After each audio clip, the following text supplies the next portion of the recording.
There's an Adventist physician in St. Helena, California. Her name is Dr. Arlene Taylor. If you want to write that name down in the back of your bulletin, take a look at her website. She's a brain specialist. She works with the brain surgeons and the neurosurgeons and the brain specialists, but she's especially been involved with neurosurgeons that are not Adventists, that they're not even Christian. They don't believe in God. And they've discovered something very unique. Jeannie actually, when heard her, did a powerful research about the brain, and I've gone to her website, communicated with her.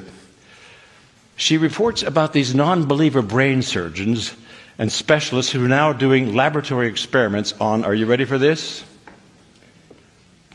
Prayer. Now, I took chaplaincy at Loma Linda and so forth, and I know that the hospital doctors and surgeons are always happier when an imam or a bishop or a priest or a minister or a person will come in and have prayer with the patient before surgery. They couldn't understand it, they don't understand it, but they know that prayer makes things go better for the patient and the family. But how do you prove that in a laboratory? Because science in medicine is all based on testing and laboratory. You know, you've got certain drugs, you take some of the real thing and the others are placebo, right? And then they decide which ones to put on the market. How do you test prayer in a laboratory? You know, Ellen White says something about this. She says that when we pray, the brain emits electrical impulses. Now, I personally believe that God has a great big cosmic computer, and that big screen, he can catch those prayers, and he can also communicate with me that way. But scientists now, Dr. Taylor says this, in blind studies, they have put these electrodes on your head so that when you pray for someone who's in intensive care in the Orlando hospital, maybe they're even semi-conscious, they don't even know. They don't know about this and you don't know. But when you pray a prayer for anyone, the instant you pray, something happens in the brain of that person you're praying for.